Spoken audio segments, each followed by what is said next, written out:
My name's Kristi. I'm from Cleveland, Ohio. I was brought up in a very good family and a very loving mother and brother. My father passed away when I was 6. I started using drugs when I was about 16. Nothing hard, just like marijuana.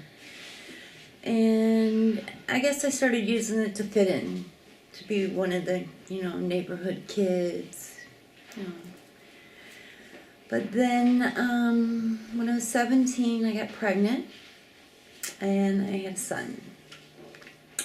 And for the first couple of years, it was really good. But then I think I just got involved with the wrong people. I started drinking and doing cocaine. And cocaine is my drug of choice, so. But later on in life, our addiction is a very expensive thing. So a lot of people do a lot of things just to get money to buy those drugs. Addicts aren't bad people. They're just doing what they can to medicate themselves. And I believe that rehabs are a great program for people. They inform you about it, but it's not going to work unless you're willing to make that choice. So you have to, decide if you want to have a life of destruction or a life of happiness. And it's kind of like coming out of your comfort zone. You're so used to doing the drugs, and it makes you comfortable, it makes you numb, it makes you forget about the pain, your stress, anything that we'll blame anything on it just so we could do it, because it makes you forget about your worries and your anxieties. So, but like I said, sometimes it takes people a long time before they realize that it's not what they want in their life, and sometimes it's too late and people die.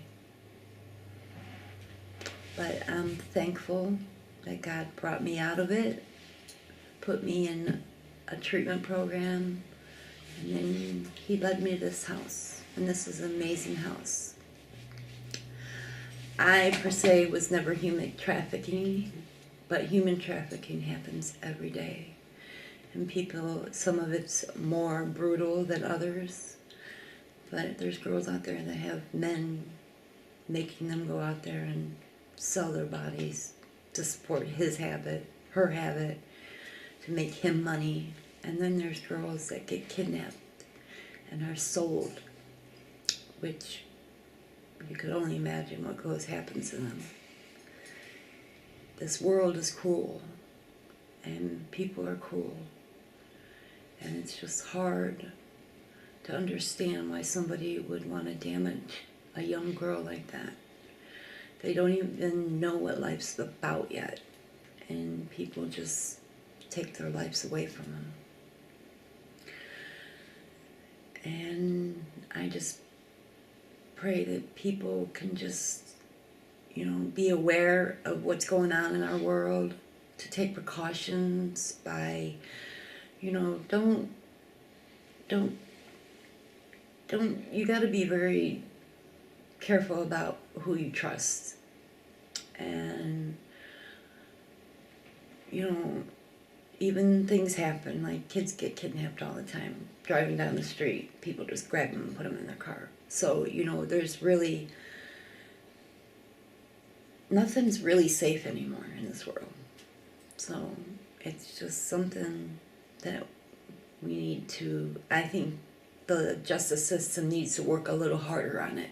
What is your biggest struggle at the moment?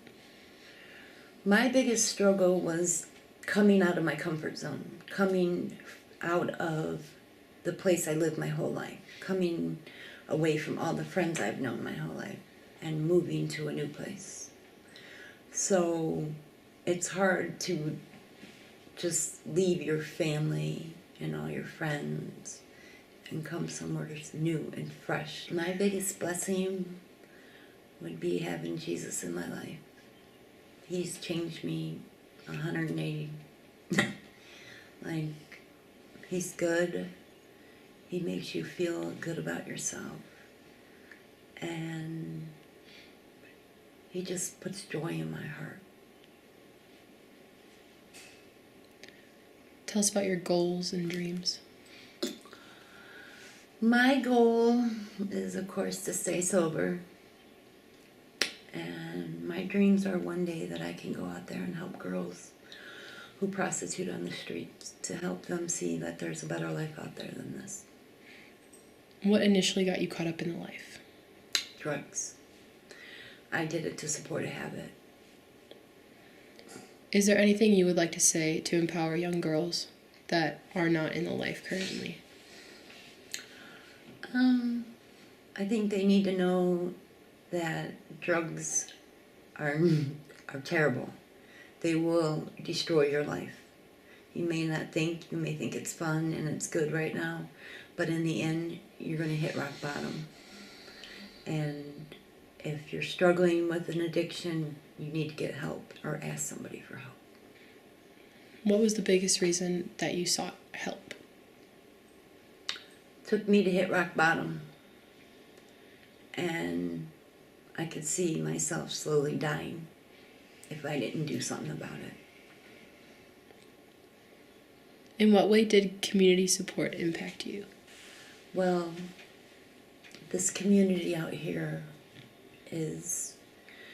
I have a lot of positive people in my life, and they help us every day with our struggles, and they'll do anything they can for us. I think it's a big thing to have positive people in your life when you're dealing with these struggles that we have.